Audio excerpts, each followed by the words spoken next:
Thank you so much for joining us for our April CE event in our monthly Child and Adolescent Professional Development Series. I am Donna Bartlett. I'm a member of the outreach team here at SunCloud Health. SunCloud Health provides integrated, nuanced treatment with residential, PHP, IOP, and virtual services for adults, and PHP and IOP for adolescents ages 12 to 18, focusing on treating the whole person in Naperville, Northbrook, and Lincoln Park. If you're interested in learning about our services, myself and Lori's contact information will be included in the last slide for your reference. To make a referral, you can contact one of us directly or call our intake number listed. Lori and I will be following up with you as well after the webinar. Please note that to receive your CE credit today, you will need to remain on the Zoom for the entirety of the presentation, which will not be hard, obviously considering our presenter. Also, you will receive an email including the quiz and the survey. Please complete these to receive your CE credit certificate by email. You should expect to receive your CE certificate within 10 days. Okay, so let's get to it. I'm excited to present our presenter. Dr. Patrick McGrath is a licensed clinical psychologist in the states of Illinois, Michigan, and Missouri. Dr. McGrath specializes in the treatment for anxiety, OCD, and PTSD. To treat these disorders, he utilizes cognitive behavioral therapy and exposure and response prevention. Dr. McGrath has given over 800 presentations on the treatment of anxiety disorders, OCD, and PTSD at schools, hospitals, private practices, universities, as well as local, national, and international conferences. He has trained therapists national and internationally for PESI and the TATRA training corporations. Dr. McGrath has supervised over 50 students and over 1,000 therapists in his career through practicum, internship, and postdoctoral fellowships. He is the author or co-author of numerous peer-reviewed journal articles and has also authored a book on OCD, the OCD Answer Book, and a stress management manual, Don't Try Harder, Try Different. Dr. Patrick McGrath is the Chief Clinical Officer for NoCD, leading their teletherapy services across the globe to help people with OCD and related disorders. He has opened intensive outpatient, partial hospital, and residential treatment programs for anxiety disorders, OCD, school refusal, substance use, and PTSD. He is the author of Don't Try Harder, Try Different, and the I think I sent you two things there, Donna. Oh, I'm sorry. No, yeah, you're all Okay. good. Yeah, Okay. That's enough about me. We're good. Okay. Yeah, that's fine. Take it away, Dr. McGrath. Let's move on. Blah, blah. Always the weirdest thing listening to your own intros. And if anyone knows Dr. McGrath, you love him. So here we go. Well, thanks, Donna. Sure. All right, everyone. We got an hour. Let's run. Here we go. Quick overview on OCD. This experience of unwanted, intrusive thoughts, images, and urges that people experience as ego dystonic, right? They don't match their values, the things that they want, and they feel maybe this emotional connection to it in the sense that it's really triggering to them, usually to that fight, flight, or freeze response. So what do people do? They do a compulsion, which is a mental or a behavioral act designed to try to neutralize that obsession, just to try to make sure that it does not happen, right? You can liken it to, if you ever go to downtown Chicago, there's a person who walks around with a 30-foot bamboo pole. And if you go up to them and say, interesting that you have a 30-foot bamboo pole, and they say, well, it keeps the giraffes away. And if you say, well, there are no giraffes in Chicago, the person will say, yeah, well, the pole works very well. And that's the way that people feel about compulsions, that somehow they do in some way prevent this awful, horrible thing. It could be supernatural things even that it does. But as long as I just say a certain word, it will stop the destruction of the earth or bombs going off or people dying or something like that. So OCD really does convince people that it is very, very powerful. Of course, compulsions don't actually do anything or work. The only thing they do is keep people stuck. And therefore, the goal of any treatment for OCD is going to be to work on eliminating the compulsions. Unfortunately, there's a lot of therapy out there to try to challenge people's obsessions, which I don't know if you've ever tried that, but good luck, because I've not yet seen one obsession be challenged in a way that OCD will go, oh, yeah, okay, yeah, you're right. All right, my bad. I had that wrong. That's not the way that it works whatsoever. We know that OCD is very time consuming and really gets in the way of the lives of people. And uh, there's considering, of course, impact and distress on the system as a whole is what we want to take a look at too. Like, how does it interfere in the family and not just on the child themselves? So 1.2% of the population, 1 in 40 people at some point in time in their life will have OCD, a lot of impairment. The diagnosis can be delayed, unfortunately, for a lot of people, especially if people are thinking about anxiety or generalized anxiety or seeing panic because somebody isn't able to do their compulsion. So they figure this person has a panic issue when the reality is there's this underlying OCD. So that's sadly the reason why there's often a delay in the diagnosis. And it often comes with other conditions. OCD loves to bring other people along for the ride. So depression, other anxiety issues, very, very common. But the good thing is that it's very treatable. And that's what I really like. And the treatment that we use is going to be ERP, which is exposure and response prevention therapy, or ERP plus medications. We can see too. So sometimes people will say exposure therapy. It is exposure and response prevention therapy because if just exposing people to things was helpful, people with OCD would be in no need of treatment whatsoever because they're always being exposed to whatever their thoughts and their images and their urges are, and they're getting stuck doing compulsions. So the response prevention is actually the key component in all of this. That's what really needs to happen in order for people to be better. So you've got to have great personalized exposures. You're going to do it maybe in person. You can do it virtually. You could do it imaginally. You can do interoceptives, which are even making exposures around panic-like things like running in place, hyperventilating, breathing through straws, getting those physiological sensations up and running. And we want people to do the opposite of what the typical compulsion is, or to allow for the living and sitting in doubt and uncertainty. That becomes the real key in this whole experience. How can I live in doubt and uncertainty? OCD says doubt is unacceptable. OCD is nicknamed the doubting disorder, which means that it's going to doubt everything. And since it's going to doubt everything, the reason you're never going to talk anybody out of OCD is because OCD will doubt everything that you tell it, even if it's the right answer. It's still going to doubt it because it is the doubting disorder. So it's just the way that it works. And we're not going to be here to try to get people to not doubt anymore. We're going to get people to accept that, okay, you know what? I've got doubt, I've got uncertainty, and I'm going to live my life. I'm going to move on. Now, sometimes ERP gets a bad rap, right? But let me just correct a few things. We never force anybody to do anything. I've never made anybody do any kind of ERP exercise whatsoever. It is a collaborative experience that we work together. I would never have anybody do anything that I wouldn't do myself. I don't think that anybody should. I don't think you should ever give anybody something to do that you wouldn't be willing to do yourself. And we don't put people in danger. That's not the goal, right? I don't need people to do things that are illegal or sin or anything like that. I'm just going to work specifically on what is going on in the OCD, in those thoughts, those images and urges. And I like to do it with people at first to help them eliminate safety behaviors, because through all of what we talk about today, that is a real key component in the work that we do. You could ask me what I do for a living, and I could say I'm the chief clinical officer for NoCD, but I could also say I help people to eliminate safety behaviors. That is really what I do, is help people stop doing things like avoiding the things that they're afraid of. I help people stop reassurance seeking.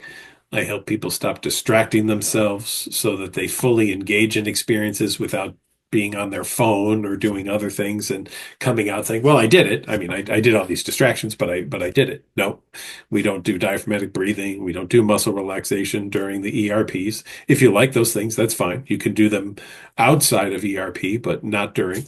We're not using substances or benzodiazepines as a way to get through the experiences through the ERP. We're wanting people to face their fears, feel the fear, learn that they can handle it, and do it without doing compulsions. Because again, if compulsions worked, my job would be to give compulsions to people. I would be prescribing them. I would say, hey, looks like you're having a rough day. Have you thought about some compulsions? I think they would be really helpful. Well, no, we would probably lose our license for that. So that's not what we want to do. Now, this language of OCD, the things that it comes about is there's lots of different subtypes or themes in OCD. We don't diagnose anybody in terms of a theme or a subtype. We diagnose OCD, but we do talk about subtypes in such a way that it just seems to make it a little bit easier for people to kind of gather together, understand, do some support groups, and also to help us design what the ERP is going to look like, right? I don't need somebody who has a harm OCD fear that they might have run someone over with their car and is driving around the block multiple times. I don't need them to do hand washing ERP work, right? Because they're not concerned about germs or contamination.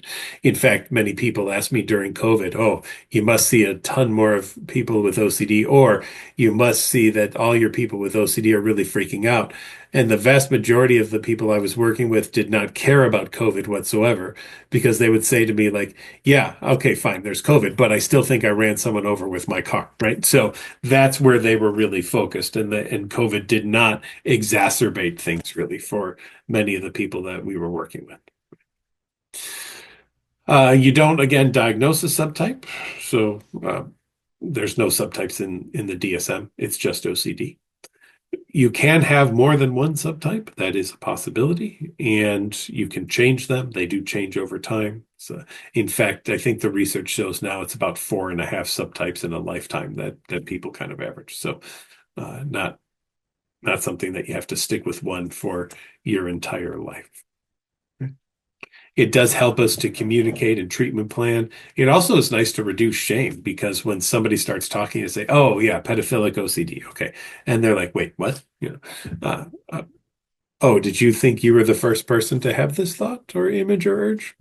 You are not, by the way. And after a while, when they're talking, and I say, "Yeah, treated that," they uh, I joke with people, say, yours is kind of a boring OCD, actually. We've seen a lot of this one, so I was hoping for something a little more exciting, but we'll still work on it very well. And people are almost shocked when you say something like that, to hear that what they thought they were the only person in the entire world who would ever have these types of thoughts or images and urges turns out to be rather mundane and usual for the things that OCD throws out to people. We're continuing to do more and more work on understanding how OCD works across various communities, minority communities, underserved, underprivileged, and Monica Williams is doing great work on there. We're also making sure that we're thinking about social justice in the work that we're doing. We've changed names and things in OCD. We used to call it HOCD, as in homosexual OCD, as in only straight people would be afraid to be gay. But no, we've corrected ourselves over the course of the last 20 years and recognized, no, it's sexual orientation OCD. Anybody of any orientation could be afraid of being any other kind of orientation other than the one that they are, because they know what they are, but they doubt. But what if it's not quite right? What if it's incorrect? So we're really working on assuring that the language of ERP and the work that we're doing has a social justice component to it as well. Very important. We don't want shame or negativity in the work we do. Speaking of shame, though, OCD loves shame. OCD is big on guilt and shame, right? Very often people will say, well, why does it have to be this subtype? Why couldn't it be any other one? And the reason is OCD is only going to pick on things that are important to you. No one in the world has OCD about something they don't care about. Okay? It would make no sense. Why would you ever need to do a compulsion and have a fear around something that just doesn't bother you whatsoever? Okay. So people will even say, I can handle any other theme but this one. And again, it's kind of a version of this. Why does it have to be this one but any other one? Or this idea that if I have these thoughts or images or urges, that makes me a bad person. I should be in total control of the way I think or feel or behave about things.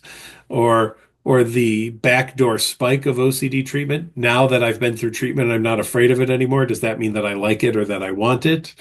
We see that happen a lot. And there's also that fear of maybe this isn't OCD, maybe my therapist just missed this or something. And uh, whenever I would run OCD groups, didn't matter if it was children, adults, adolescents, everyone would be talking and someone would inevitably say, if they were a new person to the group, "Oh, I wish I had that kind of OCD they're talking about, because that would be so much easier to deal with than the kind that I have." Now, here's just some of the subtypes that you will see in obsessive compulsive disorder, right? And there are others out there too, but we'll focus through on some various case examples today, and focusing more specifically on the way that these occur in children and adolescents. And a big thanks to the people who have let me use similarities to their cases that we have de-identified here. But there's a lot of people who have said, "Hey, if this case or what I've talked about would be helpful to others, please go ahead and discuss it." So happy to do that.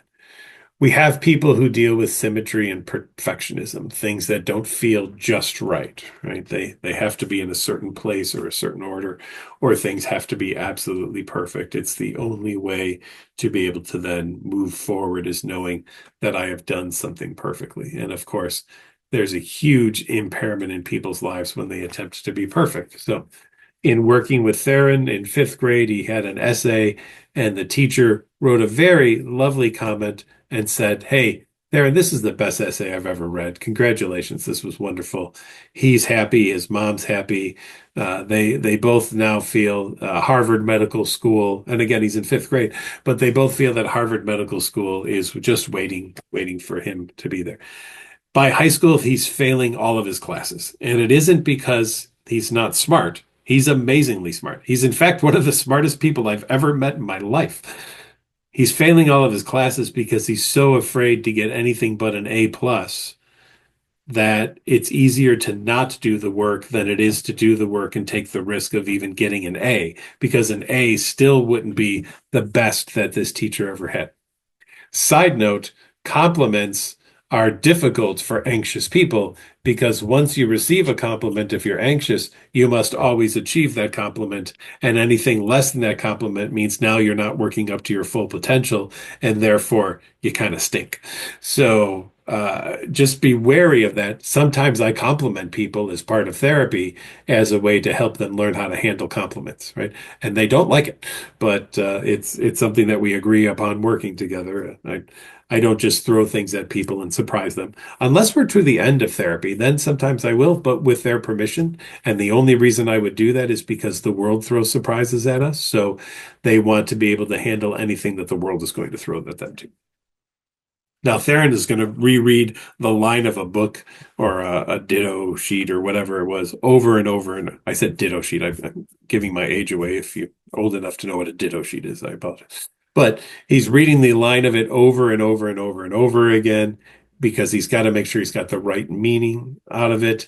If he is writing something, he's erasing constantly. It's got to be perfect, symmetrical. The I must be dotted right above the I, and the T must be crossed at a 90-degree angle, and everything is just overwhelming. And so we had to start doing some work. And a big piece for Theron was going to be mistake practice, where I was purposely asking him to make mistakes and do things that were not correct, and learn that he could handle doing those things. So that was really, really important. We would start off an essay to give to a teacher with a mistake in it. We eventually got to a point that in working with a teacher, we we agreed, and the teacher was very, very into it.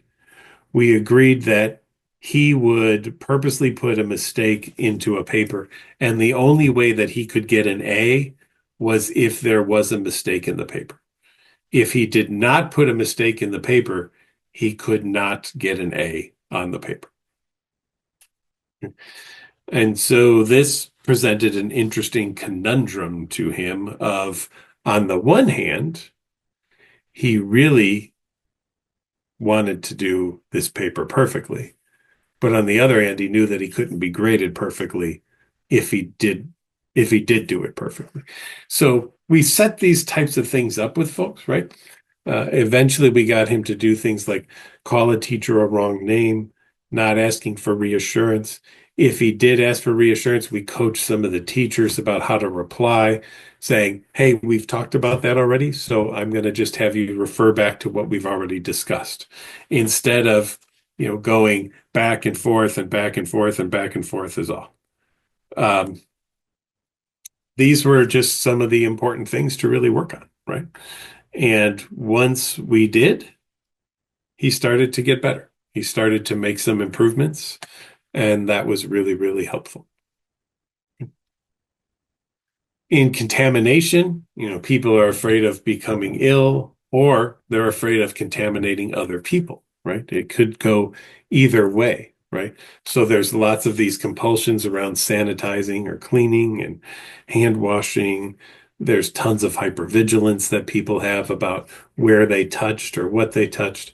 I had a friend one time do an experiment, and what he did is he brought in to a classroom. He was teaching people about contamination and this idea that people with anxiety and OCD will follow the contamination, right?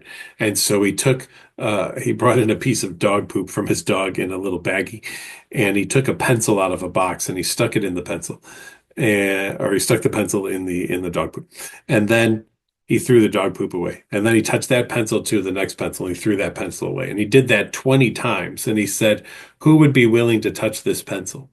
And not many people raised their hands because they had watched the chain of contamination go from the first pencil going into the dog poop all the way to this pencil right now. So we all pay attention to this. We don't even have to have OCD for that, right? We all pay attention to these types of things. There was the Seinfeld episode about you double dipped the chip, that kind of stuff where we're kind of all aware of that type of thing. When I met with Fred, it was an interesting case. Fred walks in and his arms are up and he sits down and his arms are crossed, and he doesn't want to touch near his middle part, his genital area.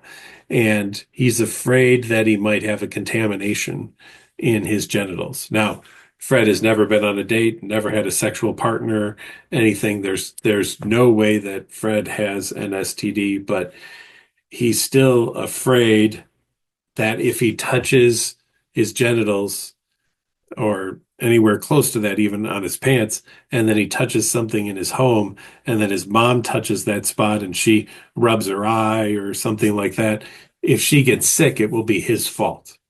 So what Fred does is he wakes up in the morning, he goes to the bathroom, he takes a shower, and then he doesn't go for the rest of the day until the evening when he touches, or when he goes to the bathroom in the evening. He then takes a shower and then he goes to bed.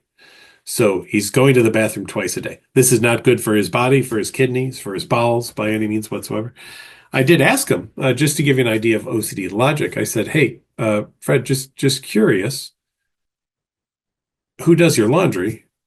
My mom. And I say, "Okay, does she touch your underwear?" She does. "Okay, hasn't that touched your genitals?" It has. "What if she gets sick from that?" And he says, "Well, then it's her fault, right? She knew that and she touched it, so then it's her fault." So he wasn't afraid of her getting sick from doing something that she knew about.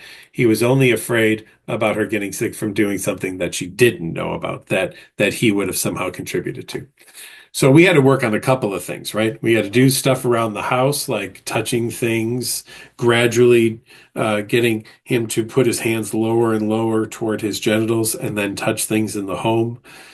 We started, like with the bottom of his pants, and then we just kind of worked our way up until he had his hands in his pockets, and then he would touch things around the house, right? That took some time, but we got there. We wanted him to go to the bathroom during the day and practice washing his hands in the way that everybody else did. And so we did this, right? And he was in one of our IOPs back when this was quite a while ago. And so we would have him practice doing that at the IOP, where he would go into the bathroom. Even if he didn't have to pee, he would simulate it. He would simulate the whole experience, from unzipping to being at the urinal to flushing to doing a hand wash, just to practice the experience and get himself into the groove of this is the way that everybody else does things. We're not asking you to do it different than anyone else. We're just asking you to be like everyone else. And then we eventually got to a point of going to bed after going to the bathroom without taking a shower, or waking up in the morning and going to the bathroom and not showering after that, and having to live with what he felt was some contamination in those areas, right? So this, again, a very collaborative experience with Fred, and eventually with his mother, although she was harder to work with. She not not one who was a big person on therapy, who just thought that Fred should just get over this and stop it and be done with it, that it was ridiculous. So we had to do a lot more work with Fred than I would normally like, because I always like to bring the family in. And part of the reason, and since we're talking today more on the children and adolescent side, is family accommodations play a huge role in the work that we have, right? When you're working with families, we know that inevitably you have accommodations that are happening in the family. Now, this makes sense. When OCD rears its head, the first thing that most families want to do is to try to make their child feel better, right? Whatever they can do to try to lead their child to feel calm, secure, all of those things. Inevitably, families slowly and gradually, without even noticing it, give more and more space to the OCD. And as more and more space goes to the OCD, the family has less and less control over the home. I remember once getting a call from someone who said, my daughter will not let us enter the house through the front door. We have to go through the garage. We must strip down into our underwear, put on robes. We have to take the clothes that we were wearing outside, and we have to wash them right away. We have two bathrooms in our home. She uses one of them. We use the other bathroom. If any violations of this happen, she gets very violent. She kicks doors and breaks things. She's punched some holes in the walls. And I said, "Huh, it's really unfortunate that you're not in charge of your own home anymore." And she paused for a second on the phone call, and she said, "Well, I mean, I am. It's my house." I mean, and I said, "Okay, well, if that's the case, then why don't you just go use the other bathroom right now?" And she paused for a moment, and then she said, "Geez, I don't even run my own home anymore, do I?" I said, "No." And she didn't even notice it, really, that she wasn't even in charge of her own home. She just, so much autonomy had been given up to obsessive-compulsive disorder. And everybody who gives up a little bit always hopes this will be the time, then this will be the end. It won't be anymore. And then we'll be able to come back from this. No, that's not the case. OCD always wants more and more and more and more. There isn't a point where OCD stops demanding and land grabbing for everything. Okay.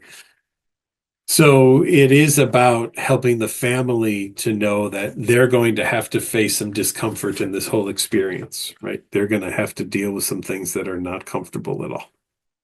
And that's going to mean standing up to the OCD, and potentially some of the tantrums and the yelling and screaming that are going to happen once that is done. But that is going to be an essential part of the treatment. For people who do a lot of checking, we will see this desire to feel confident, and that will be very, very important in this situation. So we know this from research, that the more that somebody has a check, the more that somebody goes and looks at something, the more somebody jiggles a lock or pushes on the plumbing, unfortunately, the less confidence they start to have about the experience instead of more confidence. So you would think the more checking you do, the more confident you might be. And the reality is, we find that the more checking people do, the less confident they become. If checking worked, once would be enough, right? But maybe twice. But the 47th time still doesn't give me the confidence level that OCD demands. And it wants me to go back and check some more and some more and some more, right? So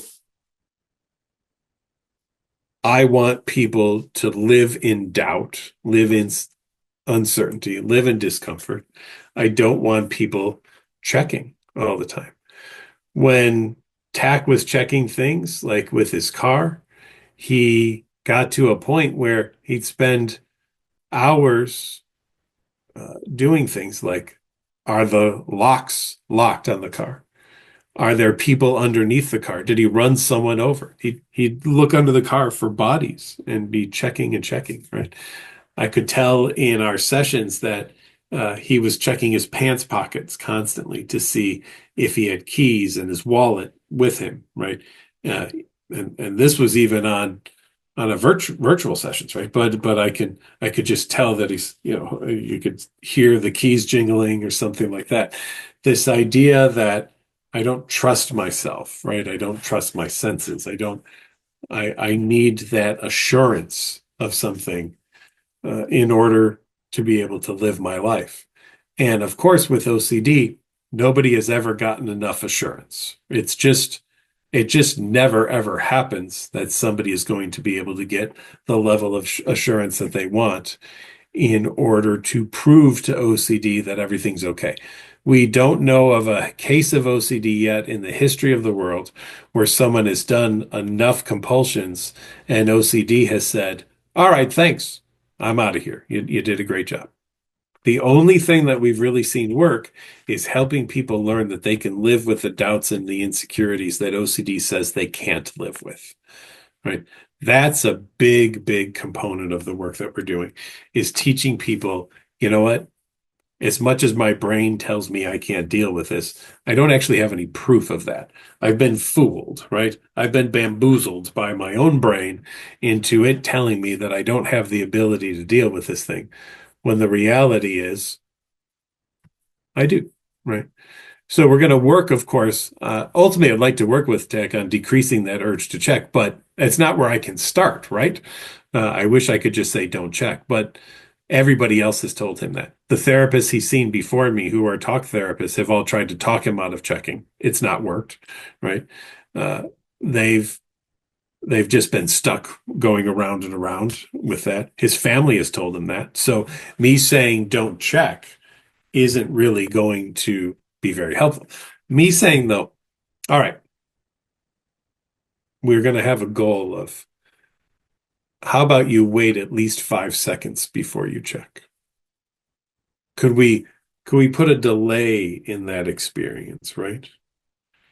Could we maybe flip a coin, and if it's heads, you don't check, but if it's tails, you do. Now, we might flip the coin to get heads and then flip it right away again to get tails, but we're allowing some time in that experience.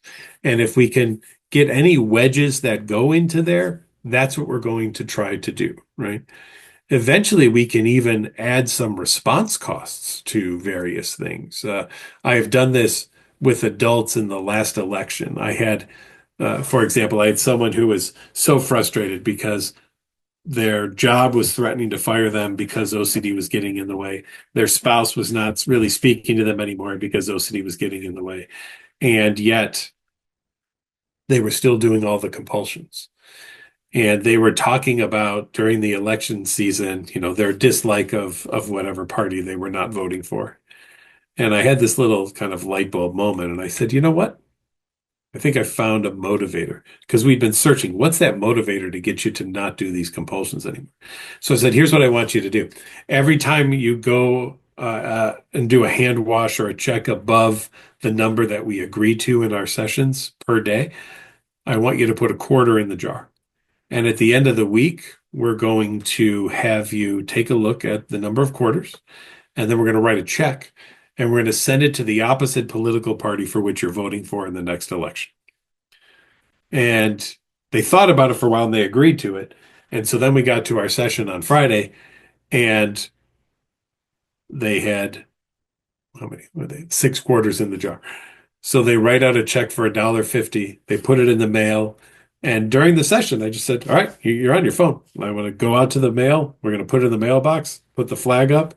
And it was great. The mail person came by while we were doing the session. So they watched the check go out. They were more frustrated by that $1.50 check than they were about the fact that they were potentially going to lose their job and their marriage. And we finally found the right motivator to get them to continue to do more and more ERP because once they knew that they were going to continue with this, they were very willing to do ERP work. They were very willing to be exposed to things and learn how to not do those compulsions anymore. And I'm thankful that that was the case because they did stop doing their their stuff, right? And they were able to hold on to their job. And then they did some marriage counseling and that started to improve. But had they continued to do all of that checking, had they continued to do all of those compulsions, I fear that HR would have become more and more involved and their spouse would have just been more and more disengaged. So we worked on allowances for checking. It's not like I came in and just did a flooding. You're not checking anymore. But what we did is we said, okay, we got a baseline. You're checking these 10 minutes a day. Let's go for 9 minutes and 45 seconds, right? And then once we've achieved that, let's go for 9:30. And then after we achieve that, let's go for 9:15. And working on that type of stuff, right? It teaches you new ways to handle things. So the beauty of all of this is that you know, you can learn how to be afraid very, very easily. And that makes a lot of sense from an evolutionary standpoint, right? If you eat a certain food and you get sick on it, you just need one-time learning. You're not going to keep eating it again and again and keep getting sick and sick on it again. And hopefully you learn one time. It takes a longer time to be safe, but you can learn to be safe. And that's the beauty of the work that we're doing is we're trying to help people learn this idea of feeling safer in the world, right? OCD is always throwing those doubts and those insecurities at people, and we're trying to help people learn that they can handle the world. They can handle the doubts, they can handle the insecurities, and they can live in a world that doesn't have absolute answers to things whatsoever. Eventually, we want Tack just coming in, locking the door to the house, and then going to his room. We want him hitting the car beep you thing one time, and then that's it. He goes inside, right? So we're not flooding him. We're not telling him all or nothing stuff. We're going to stick a toe in the water, and we're going to see how it feels. And then we're going to put the foot in the water, and then the leg in the water, and we're going to gradually get to a point where he's swimming in the deep end without any floaties.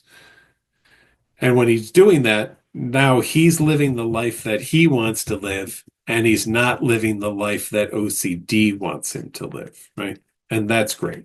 That's great. Now, will there always be potential urges to go back and do checks? Sure. But who doesn't have those? I mean, how many of you have left the house and just got a block away and thought, I just don't remember if I closed the garage door, and you've actually turned around to go back, right?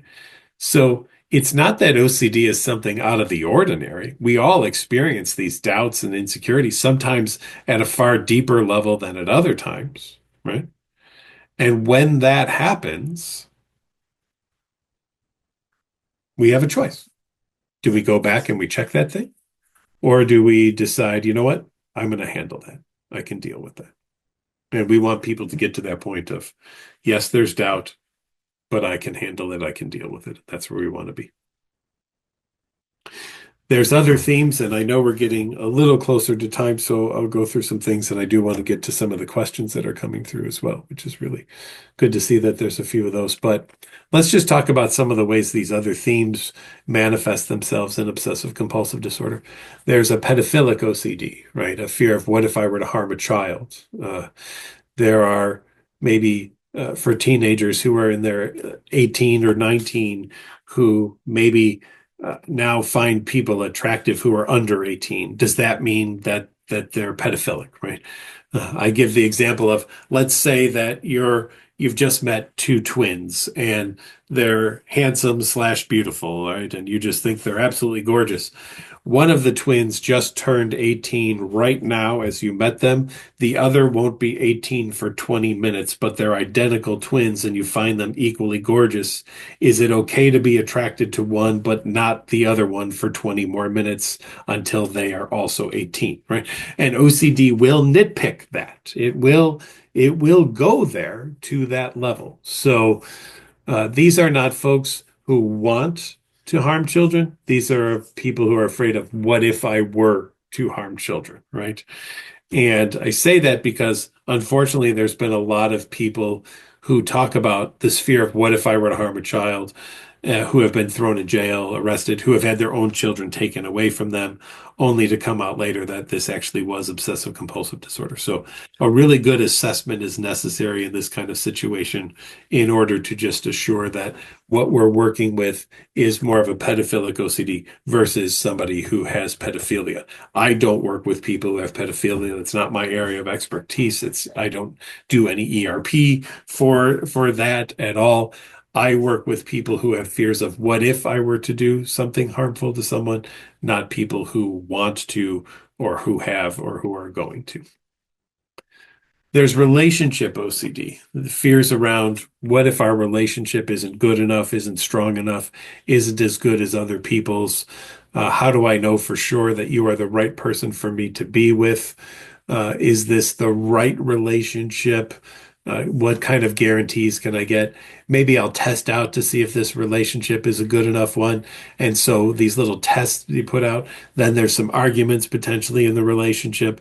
And now maybe after a while, that person that I'm dating is frustrated because of all these arguments we're having, which now leads me to fear, oh my gosh, now they're mad at me. What if I've done something terrible to our relationship? Maybe I should test to see if I can get through this. And so, following the rules of OCD is not a way to live a successful life. I would contend that if we did decide that OCD was the best way to live life, society would collapse within 6 months because nobody would drive anymore out of a fear of what if they were to run somebody over with their car. So we've just effectively knocked off all delivery of food and oil and gas, and no one's going to drive to the water treatment plant unless they could walk there, right? But then even there, once I get to the water treatment plant, how do I know that I didn't put in the wrong amount of chemicals into the water so that I'm going to keep testing and testing, or do I really want to be responsible for electricity going to people's homes in case there's a surge, or if gas into homes in case there's an explosion? And if that's the case, we're all dead within 6 months. We're just not going to be able to function or survive as a society. So OCD does not have your best interest at heart whatsoever. And it also doesn't have your relationship's best interest at heart. OCD thinks that it's helping, right? It's like, oh, well, I'm just throwing these things out for you to consider. But the reality is OCD wants one thing and one thing only, because it only eats compulsions for breakfast, lunch, and dinner. And OCD wants to survive. And the only way that OCD can survive is if you do compulsions. So you'll never have enough confidence in your relationship that everything will be okay. You will also never have enough confidence in your sexual orientation that you are the orientation that you want for you to fulfill sexual orientation OCD. It's going to consistently say, yeah, but what if this and what if that? And how do you know? And, ooh, but it looked like you might have felt an attraction there, or maybe had a little tingle in your body there or something like that. And we want people to know that this is not about getting people to feel a 100%, no doubt about it, I'd put all the money on the world that I am this thing or that thing. It's about, I accept that this is how I am, this is how I feel, this is what's going on. And I also know that there is a potential for something in the future to maybe be different or change. I don't know. I can't have that guarantee. When I treat people for like a harm OCD where there's a hit and run component, that what if I ran somebody over with my car kind of experience, I don't do that and say, now that you've been treated for this, just know this. You will now never run somebody over with your car because we have now treated you for hit and run OCD. So you will never have to worry about running someone over with your car. They could run someone over their car right after the session. I mean, it's a possibility. So again, if I can just really, really emphasize this, we're helping people learn to live with doubts and insecurities. And OCD says doubts and insecurities are bad, awful, horrible things. There should be no uncertainty whatsoever. You should have absolute certainty about X, Y, or Z. And notice that OCD doesn't demand that for most of your life. You could live 99.99999% of your life with doubts. That's fine. OCD says, but this 0.00001 thing over here, this is the thing that you must have the certainty about. Well, that's not a way to function or survive in the world, right? It's just not going to work. So you're never going to be confident enough, even about your own sexual orientation, if you have OCD. You're never going to be confident enough that you haven't harmed someone or yourself, because harm OCD could be, what if I were to hurt someone else? But it could also be, what if I were to hurt myself, right? So there could be a fear of suicide or cutting yourself or something of that nature. There's people who have hidden all their knives in their home just because they want to make sure that they don't accidentally slash their wrists or something like that, right? And helping people learn that the ego dystonic nature of this is exactly that. The OCD is not your values, right? But OCD is so convincing to people that they feel like a fear of, what if it were my values, right? One of the things that I hear all the time from people with OCD is, why does it have to feel so real? And there's two answers that I give. One is, well, if it didn't feel real, there's no need for treatment. And two is, it feels so real because the sneakiness of OCD is that it triggers the fight, flight, or freeze response when this thing pops into your head. Now, we've been trained our entire lives to believe that anytime we have this fight, flight, or freeze response, we're in danger.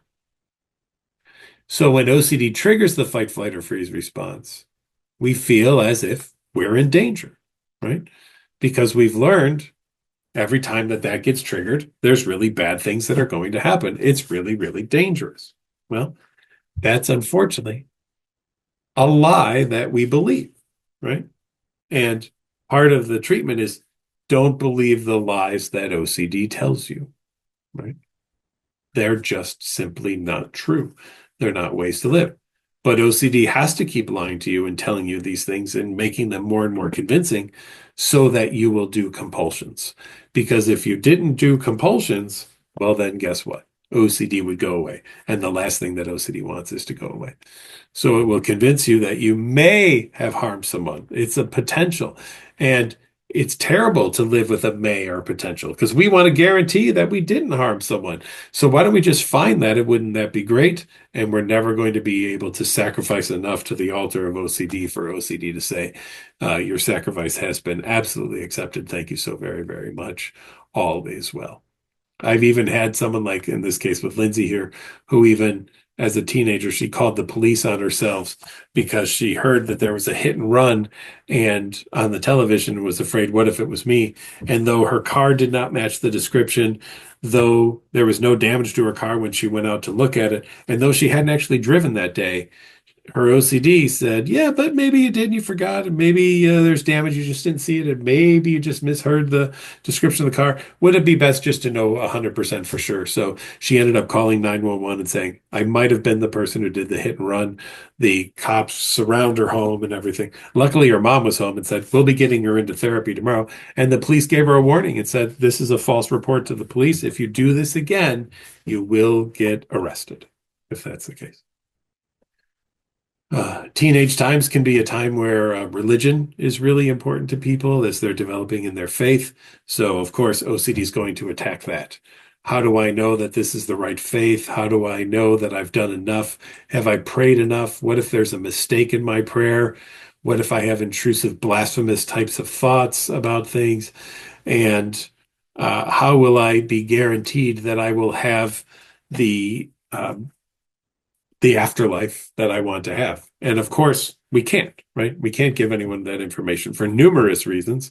There's lots of debates about if there even is an afterlife or not, and if there is, which one is the right faith in order to be able to get there. And so is there a way to convince someone of this? No. Again, it's accepting the uncertainty about the experiences where we really want to go. We'll see perinatal themes where people having a child come into their life is a stressor. It doesn't have to be just the person giving birth, right? It could be an adoptive family. It could be a foster family. It could be the spouse, even, because OCD loves a trigger. So if there's a trigger in the experience, then you're going to see that OCD is going to grab into there. One of the people that I worked with when I worked with Carrie was a younger mom, didn't touch her child for the first 6 months of her child's life out of fear that she might harm her child in some way. And the first time she ever picked her child up was in my office, right?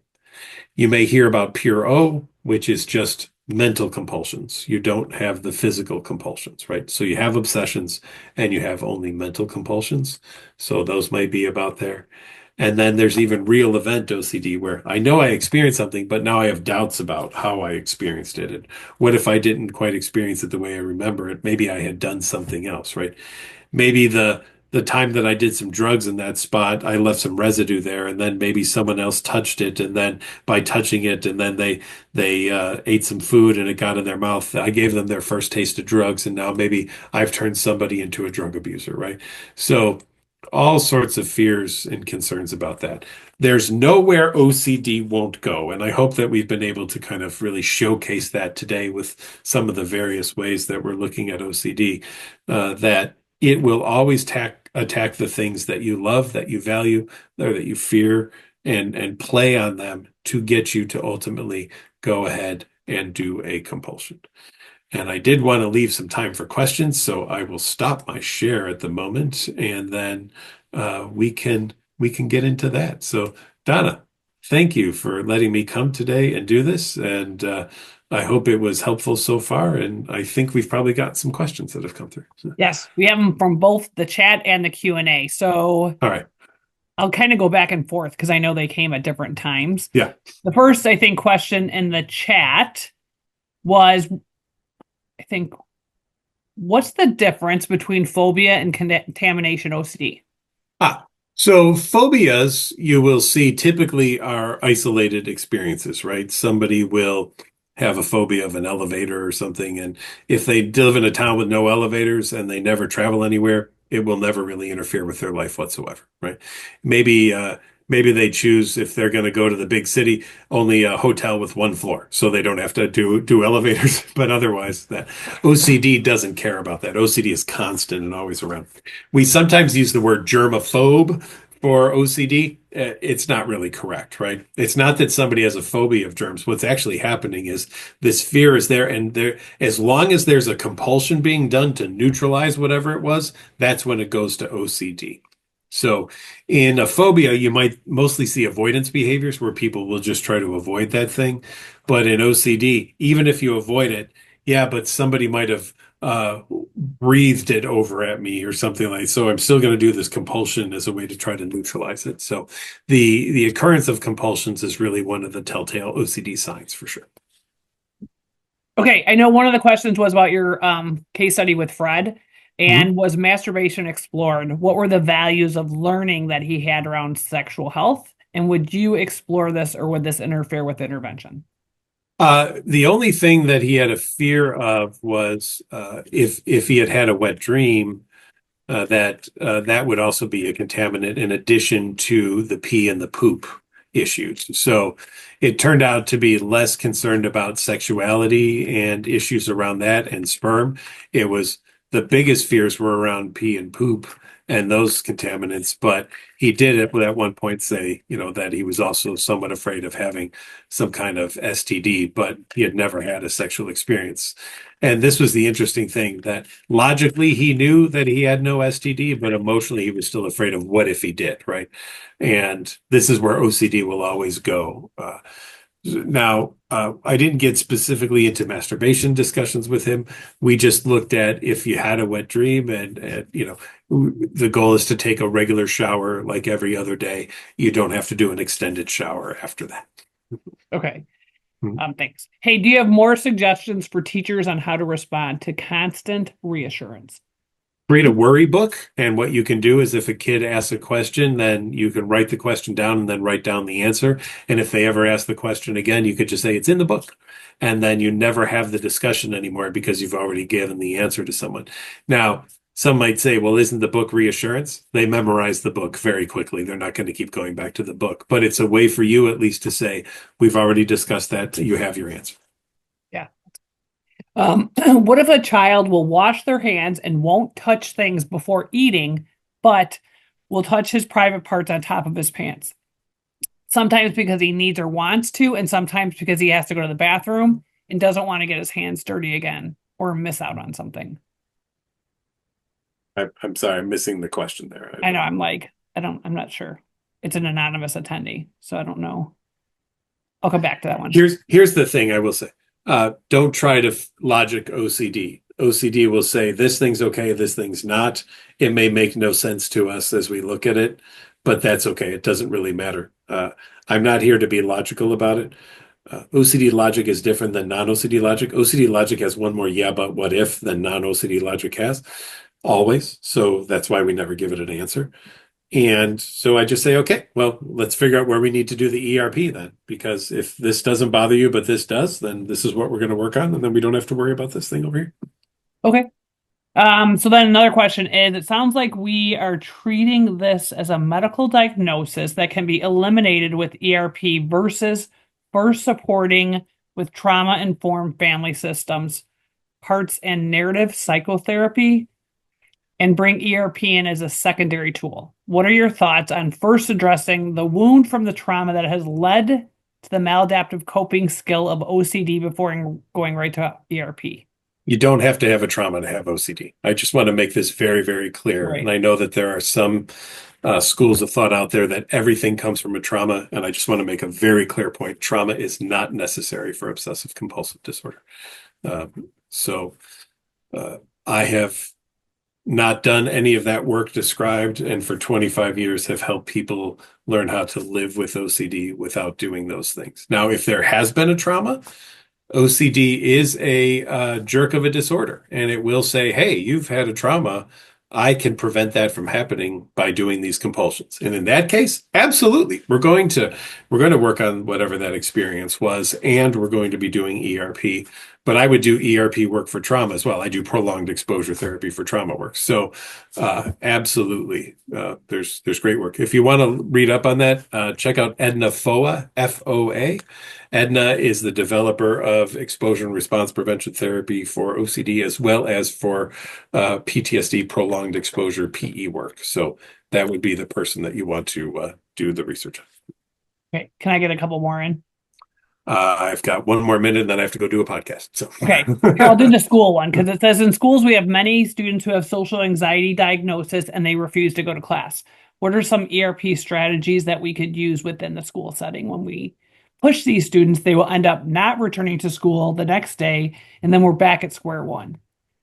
Yeah, well, the ones she's mentioning, it sounds like have attended PhD in the past. Yeah, I think it's key that the things that happen at home are there too. So what are we doing at the home? Are we setting up the house to be like school? Or when you're home, do you get all the snacks you want and you can lay in bed all day and things like that? So hopefully we have a buy-in from family. That's first. If not, that's going to make it really, really difficult. Let's just be honest. Donna, we saw that at the programs that we did together back in when we worked at various school anxiety, school refusal programs too. And then at school, play the long game, right? If you're in school today and you're in the building, great, right? And then maybe you go to one class for 2 minutes and then 3 minutes the next day and 4 minutes the next, just and slowly and gradually building it up that way is what I would do as much as possible. Yeah, I agree with that. School well, thank you. Is always difficult. Thank you so much, Patrick, for sharing your wisdom. Obviously, always a pleasure to see you. You too. And sorry, everyone, we didn't get to all the questions, but make it a good one, everyone. Yeah, check it out. A lot of great research on ERP out there. Thank you, everybody. We'll see you later. Thanks a lot. Okay, bye.